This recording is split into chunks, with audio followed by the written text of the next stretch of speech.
আসসালামু আলাইকুম এভরিওয়ান, আশা করছি সবাই অনেক ভালো আছো।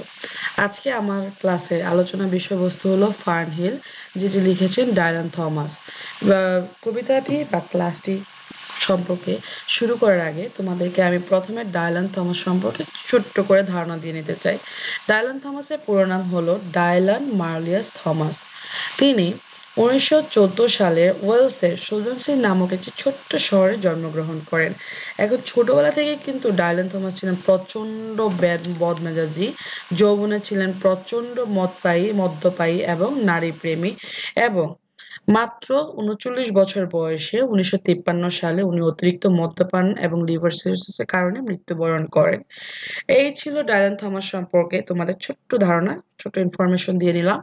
এখন এই কবিতা শুরু করার আগে, আমরা যেকোনো কবিতা শুরু করার আগে যদি আমরা এর থিমটা জেনে নিই, তাহলে কিন্তু তোমাদের জন্য বা আমাদের জন্য কোনো একটা মানে কবিতা বুঝতে খুব সুবিধা হয়।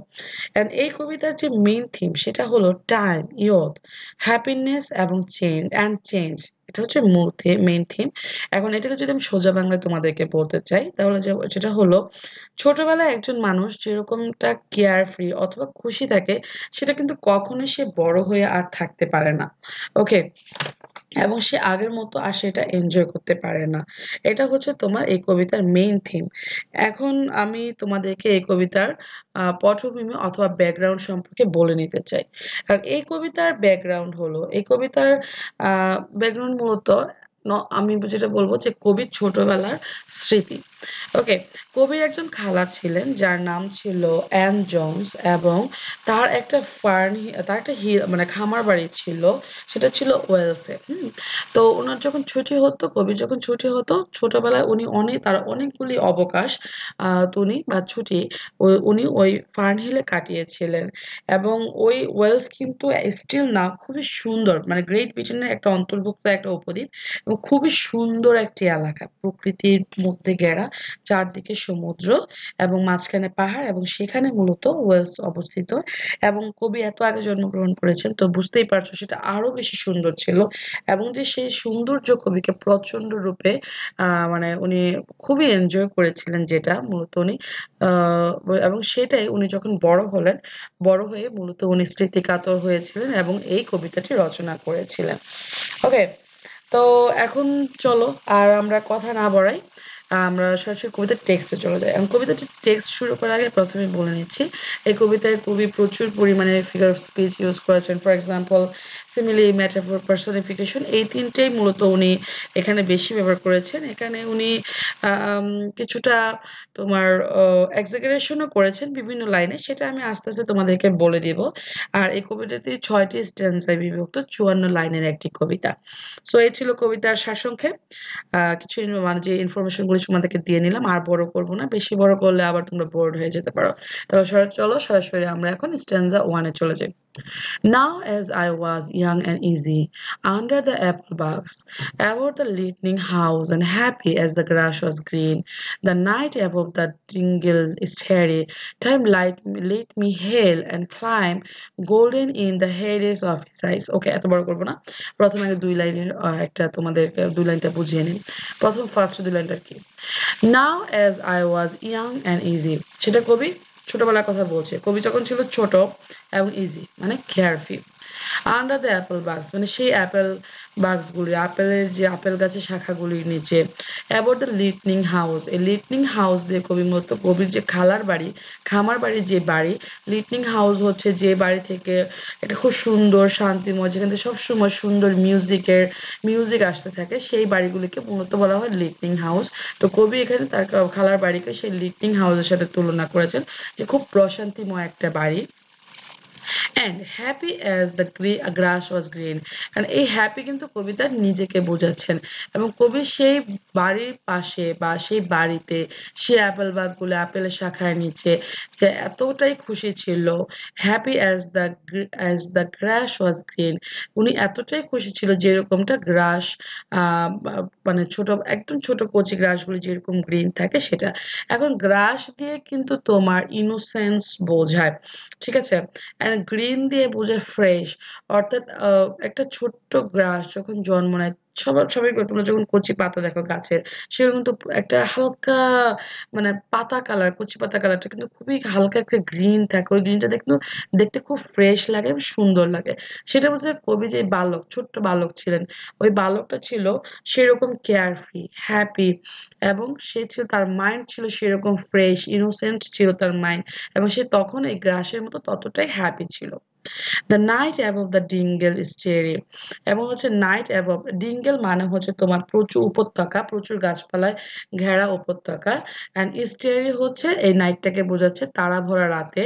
Time let me hail and climb, এখন সেই উপত্যকায় তা একদম গাছে ভরা সেই উপত্যকায় তারা ভরা রাতে সময়, time let me hail and climb golden in the heydays of his আইস।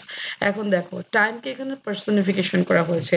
তোমরা কি জানো পার্সনিফিকেশন মানে কি?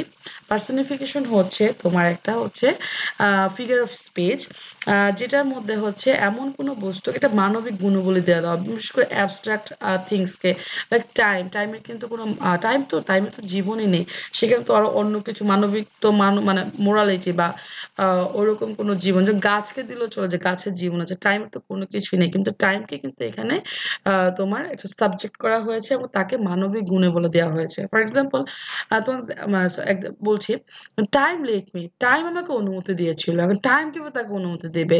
সো এখানে কবি পার্সনিফাইড করেছে টাইমকে, মানুষের মতো করে খুব বড় করে দেখিয়েছে যে টাইম দিয়েছিল কবিকে সেই মানে ক্ষমতা।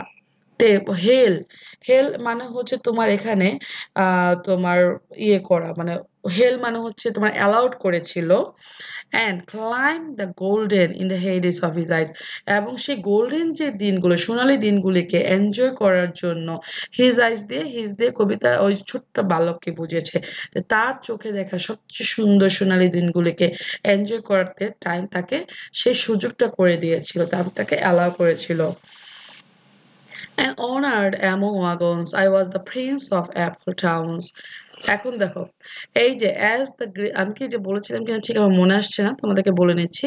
Happy as the grass was green, এটা কিন্তু সিমিলি, এটা একটা সিমিলিও একটা ফিগার অফ স্পিচ। এখানে একটা তোমার একটা এক্সপ্লিসিট কম্পারিজন থাকবে দুইটা বস্তুর মধ্যে, এবং দুইটা বস্তু ডিফারেন্ট হবে কিন্তু তাদের মধ্যে একটা তোমার একটা কমন কোয়ালিটি থাকবে। যেমন হ্যাপি দিয়ে বোঝাচ্ছে যে কবি ইয়াং, ছোট, ফ্রেশ, অলরেডি বলেছি। আর গ্রাস দিয়ে বোঝাচ্ছে যে গ্রাসটা একদম গ্রিন, ফ্রেশ, ইনোসেন্ট। তো তাদের মধ্যে একটা কমন কোয়ালিটি আছে, এটা হচ্ছে তোমার একটা সিমিলি। অ্যান্ড এখানে ছিল কি, হ্যাঁ, and honoured among ওয়াগনস I was Prince of the Apple towns, এবং এই যে অ্যান্ড বলছে, আমি বলছি তারপর একটু বলছি এরপরে, অনার, এবং আমি ছিলাম এতটাই সম্মানিত, এবং ওয়াগনস, ওয়াগনস হচ্ছে তোমার এই যে খড়বাহী তোমার যে তখনকার দিনের যে ঘোড়া চালিত যে গাড়িগুলি ছিল, ঠিক আছে, কি বলা যায়, ঠেলা গাড়ির মতো আর কি ওয়াগনস। তো সেগুলি যখন আপেল, যেহেতু উনি ওখানে যেতেন ওই খামারে, খামারে তো স্বাভাবিকভাবে এটাই ব্যবহার করা হবে খড় নিয়ে যাওয়া অথবা ফল টল পেরে নিয়ে যাওয়ার জন্য। তখন যে এমন ড্রাইভাররা মানে ওয়াগনস ড্রাইভাররা ছিল, তাকে খুবই মানে সম্মান করতো। অ্যাজ আই সরি অ্যাজ নেই এখানে, I was Prince of the Apple towns, এটা কিন্তু একটা ম্যাটাফর। এখন ম্যাটাফর কি, আমি এখানে ছোট করে তোমাদেরকে সিমিলার ম্যাটাফর মানে বুঝিয়ে দিচ্ছি। আমার এটার উপরে একটা আলাদা ভিডিও আছে, তোমরা আমার চ্যানেল যদি সার্চ করে পেয়ে যাবে ইনশাল্লাহ। ওখানে যে সার্চ করে তোমরা সিমিলার ম্যাটাফরটা দেখে আসতে পারো। ওকে, নাও কি বলছে দেখো, বলছে আই ওয়াজ, যে মনে হচ্ছে যে ওই অ্যাপেল টাউন, এটাকে কিভাবে ম্যাটাফর হয় সেটা একটু বলে নেই। ম্যাটাফরও একটা কম্পারিজন, কিন্তু এটা একটা অন্তর্নিহিত কম্পারিজন থাকবে ম্যাটাফরের মধ্যে, এবং অ্যাজ অথবা লাইক ইউজ করা হবে না, এবং এটা সরাসরি একটা কম্পারিজন, মানে একটা অন্তর্নিহিত সরাসরি কম্পারিজন থাকবে। যেমন আই ওয়াজ প্রিন্স, আমার মনে হচ্ছে আমি সেই রাজপুত্র, অ্যাপল টাউন অর্থাৎ অ্যাপলের বাগানকে টাউন মানে রাজ্যের সাথে তুলনা করেছে। সো এই জন্য এটা একটা metaphor. And once will a time I lordly had the trees and leaves, trailed the daisies and barley down the rivers of the windfall light. And বলছে once will a time, once will দিয়ে বোঝাচ্ছে once upon a time.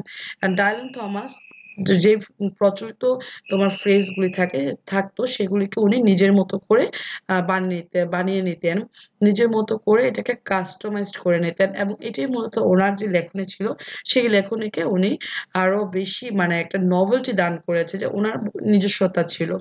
So once upon A time, সেটা উনি বলেছে, once below a time I lordly, আমি মনে করেছিলাম এই গাছ, এই পাতা, ট্রেল উইথ দ্য ডেইজিস এবং বার্লি ক্ষেতের যে sari, and down the rivers of the windfall light, সেই যে রিভার্স, ওই রিভারের আশেপাশে যে লাইটগুলি, সূর্যালোকগুলো এসে পড়েছিল, আমি সবকিছু নিজেকে রাজা মনে করেছিলাম সেই সময়ে।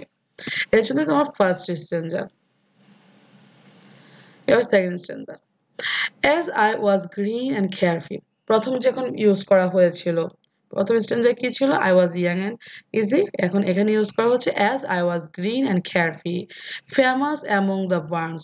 অর্থাৎ আমি ছিলাম যেহেতু খুব মানে সতেজ এবং carefree, মানে তো উনি ইয়াং বয় সেটাকে বোঝাচ্ছে। ফেমাস ছিলাম সেই বার্নসদের মধ্যে, অর্থাৎ ওখানে যারা কাজ করতো তাদের মধ্যে। About the happy, বার্নস অর্থ হলো তোমার গুদামঘর বা ওখানে গুদামঘরে যারা থাকতো আর কি। মূলত ওই খামার বাড়িতে, যখন এটা স্বাভাবিকভাবে তোমরা বুঝে দেখো যে ধরো তোমরা তোমার খালার বাড়িতে বেড়াতে গিয়েছো, এখন যারা কাজ করছে তারা নিশ্চয়ই তোমাকে খুব আদর যত্ন করবে। সো সেটাই বলেছে যে আমি খুব ফেমাস ছিলাম, যারা ওখানে ছিল ওই গুদামঘরের মধ্যে যারা ছিল তাদের মধ্যে আমি খুব ফেমাস ছিলাম।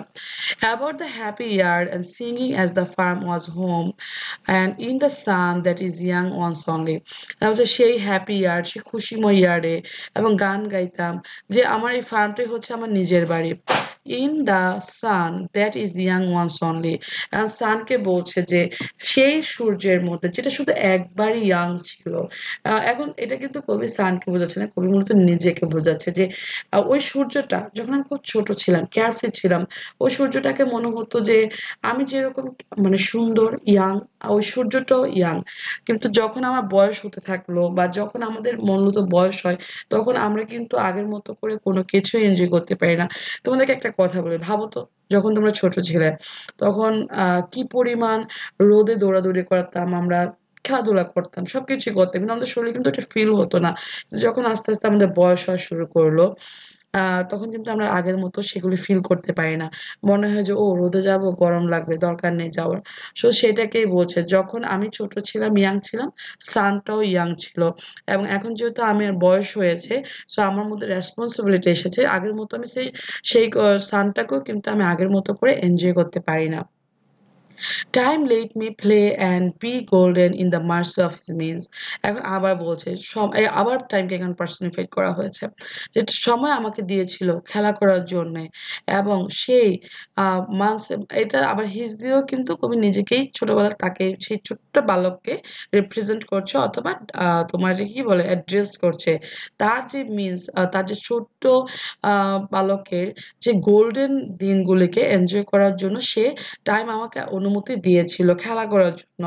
And green and golden, I was huntsman and herdsman, এবং আমি ছিলাম গ্রিন মানে, এবং সে ছিল একদম সতেজ, এবং গোল্ডেন সোনালী, আমি ছিলাম সেই হান্সম্যান এবং হার্সম্যান, আমি ছিলাম শিকারী, এবং সেই মানে যে হার্সম্যান হচ্ছে যারা পশু পালে আর কি, তাদেরকে বোঝাচ্ছে।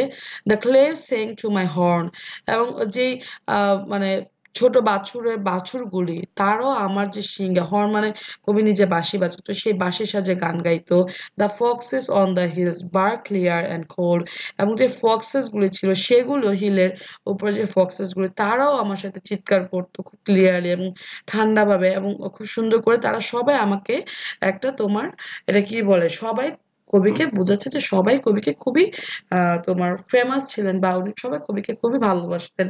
অথবা সেই কবি নিজেকে এতটাই নিজেকে ইম্পর্টেন্স দিয়েছিলেন তখন, বা এতটাই নিজেকে ইম্পর্টেন্ট মনে করতেন যে উনি ক্লাবস অর্থাৎ বাছুরদের সাথে, তার ফক্সদের সাথে পর্যন্ত উনি নিজেকে তোমার মানে এটা কি বলে, নিজেকে একদম মিশিয়ে ফেলেছিলেন, যে কবির সাথে সাথে ওদের সাথেও কবির একটা আত্মিক বন্ধন তৈরি হয়েছিল। And the Sabbath rang slowly, Sabbath হচ্ছে তোমার সানডে, খ্রিস্টানদের যে পূজার দিন, সরি পূজা না, এখানে হবে কি, খ্রিস্টানরা যে প্রার্থনা করে প্রার্থনার দিন যখন সেবাতের ওদের যে চার্চ থাকে, ওই চার্চের মধ্যে যে মানে ঘন্টাটা থাকে, সেটা যখন বাজা শুরু হতো in the ফ্যাবলস of the Holi streams. এখন এবং বলছে যে হোলি স্ট্রিমস বলছে হচ্ছে তোমার পাহাড়ি ঝর্ণার সাথে, প্যাবলস মানে হচ্ছে তোমার ছোট ছোট পাথর, ছোট ছোট নুড়ি পাথর বিছানো পাহাড়ি ঝর্ণার সাথে যে শব্দ, সেই শব্দের সাথে তোমার যে সেবাত, অর্থাৎ যে তাদের যে প্রার্থনার দিনের যে তোমার ঘন্টার ধ্বনিটা আছে সেটা পর্যন্ত একদম মিলে যেত। এবং মানে এখানে বোঝাচ্ছে যে ওই এলাকাটা বা ওই ফার্ন হিলটা এত পরিমাণ পিওর, এত পরিমাণ সুন্দর, এত পরিমাণ শান্ত ছিল যে সবকিছুর মধ্যে একটা খুব সুন্দর একটা মিলবন্ধন ছিল। All the sun long it was running, it was lovely. The hay fields high as the house, the tunes from the chimneys, it was there, and playing lovely and watery. এখন দেখো এখানে কি বলছে, এখানে বলছে all the sun long মানে all the day long, কবি আবার এখানে কাস্টমাইজ করেছে একটা ফ্রেজকে। all the day long it was running, it was lovely মানে পুরো দিনটাই ছিল খুব সুন্দর, lovely, the hay fields high as the house, যে হে মানে খড়ের যে কুটিরগুলো সেটা একদম উঁচু হতে হতে হাউসের সমান হয়ে গেছে, মানে বাড়ির সমান হয়ে গিয়েছে। The toons from the chimneys, অর্থাৎ চিমনি, এখানে দেখো আবার এখানে কিন্তু তোমার কি করা হয়েছে, একটা তুলনা করা হয়েছে যে চিমনি থেকে যে কালো ধোঁয়াটা যায় সেটা মনে হচ্ছে, কবির কাছে মনে হয়েছে যে এটা একদম নেচে নেচে যাচ্ছে, একটা বাঁশির মতো সুর বের হচ্ছে। ইট ওয়াজ এয়ার মানে একটা যখন ধোঁয়া ওঠে তখন সে নেচে নেচে ওঠে না, সব নর্মালি তোমরা অনেকেই দেখেছো। সো কবি এটাকে কত সুন্দর করে রিপ্রেজেন্ট করেছে। আমরা বলি ও কালো ধোঁয়া যাচ্ছে, আর কবি বলছে যে চিমনির থেকে যে কালো ধোঁয়াটা যাচ্ছে সেটা একদম নেচে নেচে যাচ্ছে। ইট ওয়াজ এয়ার মানে এটা এয়ার ছিল, অ্যান্ড প্লেয়িং ও নাচ মানে খেলা করছিল, লাভলি ছিল, অ্যান্ড ওয়াটারি ছিল, অ্যান্ড ফায়ার গ্রিন অ্যাজ গ্রাস, এবং ফায়ারটাও ছিল একদম গ্রাসের মতো সবুজ। And nightly, under the simple stars, as I rode to sleep, the owls were bearing the farm away. এখন দেখো কি বলছে, যখন রাতে আমি তারা সেই সাধারণ তারাগুলির নিচে আমি ঘুমাতে যেতাম, as I road to sleep, এখানে রোড বলতে দেখো যে কি সুন্দর করে বোঝাচ্ছে, বলছে যে আমি যখন ঘুমাতে যেতাম তো আমার কাছে এমন মনে হতো যে যে আউল মানে হচ্ছে পেঁচারা সেই ফার্মটাকে তুলে নিয়ে যাবে, ঠিক আছে, সরি।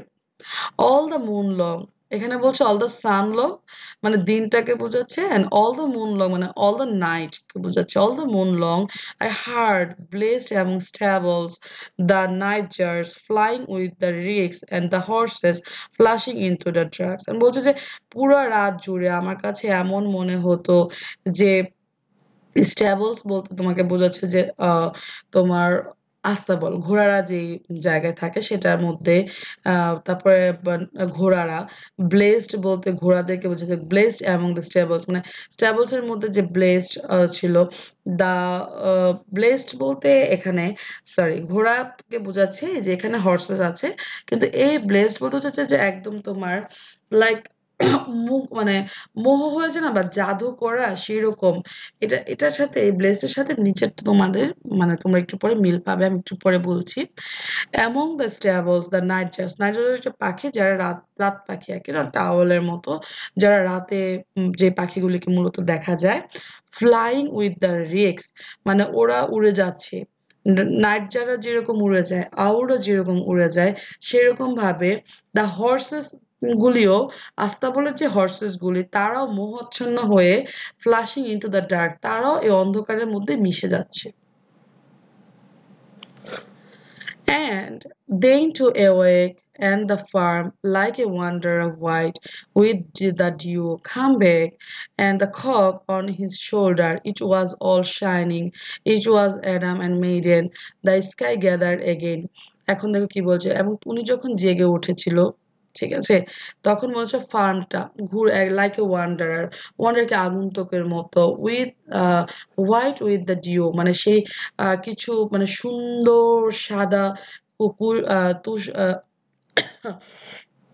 সরি, এটা তুষার বলছে না, সুন্দর সাদা শুভ্র তো শিশির বিন্দু নিয়ে ফার্ম পুরা ওয়ান্ডার একটা আগন্তুকের মতো আবার নতুন হয়ে এসেছে।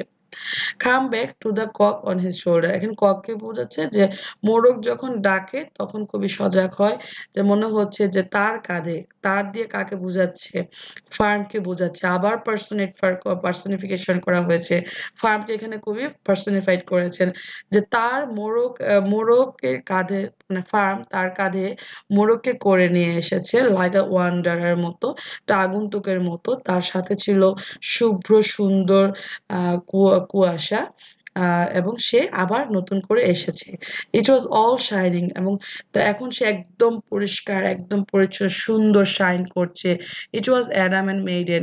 এখন অ্যাডামকে বোঝাচ্ছে, এবং মেইডেন বলতে তোমার ইভকে বোঝাচ্ছে, মানে নতুন করে আবার জগৎটা শুরু হয়েছে। তো কবির কাছে তখন এরকম মনে হতো যে নতুন করে আবার everything is gathered, everything is beginning from the beginning, অর্থাৎ নতুন করে সবকিছু শুরু হয়েছে।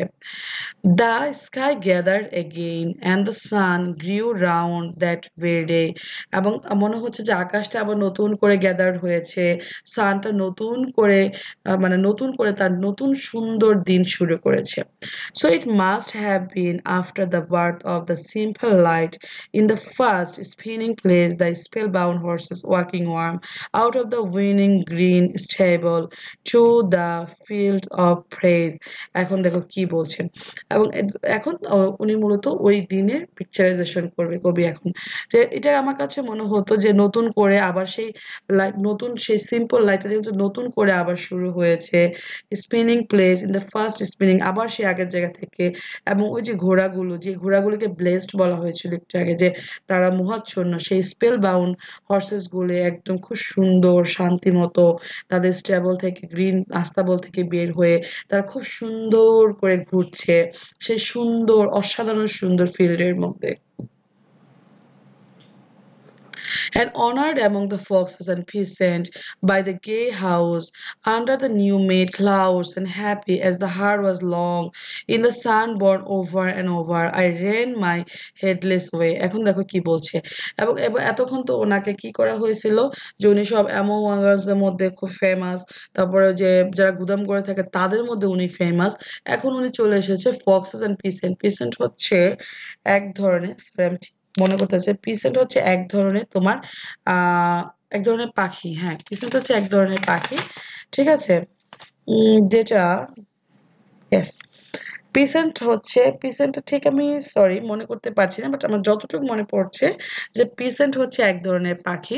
ওকে, ওই ফক্সেস এবং পিসেন্টের মধ্যে উনি ওই গে হাউস দিয়ে বলতে বোঝাচ্ছে, যে কবির ওই খালার বাড়িকে আবার বোঝাচ্ছে, যে ওই গে হাউসের যে ফক্সেস এবং ওরা ছিল তাদের মধ্যে উনি খুব জনপ্রিয় ছিল। সরি, অ্যাকচুয়ালি পিসেন্টটা যেহেতু মনে আসে না, প্লিজ তোমরা একটু গুগলে সার্চ দিয়ে নেবে পিসেন্ট অর্থটা কি। Under the new made clouds and happy as the heart was long, এবং সেই যে নতুন করে তৈরিকৃত যে ক্লাউড সেটার মধ্যে, and সে আবার, এখন দেখো আবার কি বলছে, and সে আবার এতটাই happy as the heart was long, একদম তার হার্ট যতখানি মানে খুশি বড় হয়েছিল, খুশি ঠিক সে ততখানি, তার হার্টটা যতখানি সে খুশি হইতে পারতো ঠিক সে ততখানি খুশি। এখানে আবার কি করা হয়েছে, আবার এখানে সিমিলি ইউজ করা হয়েছে। In the San born over one, যা এবং সেই সানের মধ্যে সে আবার জন্ম নিয়েছে বারবার। আই রেন মানে জন্ম নিয়ে, over and over, I ran heedless ways মানে তার কেয়ার ফ্রি, মানে তার কোনো চিন্তা নাই, তার কোনো মানে তার কোনো এমলেস ওয়ে, মানে সে পুরা আসলে এই কবিতাটা পড়ার সময় আমি কিছুটা নস্টালজিক হয়ে যায়। আমি আমার নানুর বাসা যে এরকম ঘুরতাম, কোনো আমাদের কোনো গন্তব্যহীন ঘুরতাম, সারাদিনই ঘুরতাম, ঠিক আছে, এত সুন্দর ছিল ওই গ্রামটা।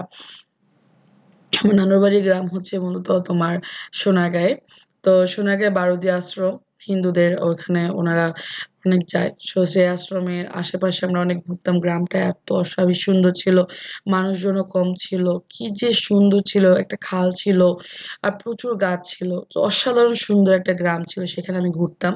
কিন্তু এই কবির সাথে আমি খুব রিলেটেড করতে পারি, যখন এই কবিতাটা আমি পড়ি তখন দেখা গেছে যে তোমার যখন আমরা ঘুরতাম। কিন্তু যখন একটু বড় হলাম, ওই গ্রামটা কিন্তু আগের মতো ছিল। কিন্তু আসলে মনে হয় আমি চেঞ্জ হয়ে গেছিলাম। তো একটা সময় বড় হয়ে যখন অনার্স মাস্টার্স করে আবার গেলাম, ভাবলাম যে হ্যাঁ, ওখানে অনেক মজা হবে। অ্যাকচুয়ালি তখন আর অতটা ফিল করতে পারি নাই। তখন বুঝতে পারলাম যে আসলে আগের মতো আর কোনো কিছুই নাই। আমি ভাবছিলাম যে আমার অ্যাকচুয়ালি গ্রামটা চেঞ্জ হয়ে গেছে। আসলে গ্রামটা চেঞ্জ হয় না। আজকে কবিতাটা পড়ার পর বুঝতে পারলাম যে আমি চেঞ্জ হয়েছি। আমার মধ্যে যে রেসপনসিবিলিটি, যে চেঞ্জেস গুলো এসেছে, সেগুলি মূলত আমার মধ্যে হয়েছে। ওই গ্রামের জায়গায় আছে। ওই আনন্দ জায়গায় আছে। বাট আমি চেঞ্জ হয়ে গিয়েছি। আমার আনন্দের উৎসগুলি চেঞ্জ হয়ে গিয়েছে। মূলত এটাই এই কবিতার মূল বিষয়বস্তু। এখানে কবি মূলত এটাই বোঝাচ্ছে। My wishes raced through the house, high hay, and nothing I cared at my sky blue threads, and that time allows, আবার এখানে টাইমকে তোমার personified করছে, in all his tuneful turnings, so few and such morning songs, before the children green and golden follow him out of grace. এই তো এখানে এটাই বলছে যে আমি কোনো কিছু কেয়ার করতাম না, সেই ব্লু স্কাই গুলি, মানে সবকিছু, মানে ব্লু স্কাই যে ট্রেডস, তা কোনো কিছুই না।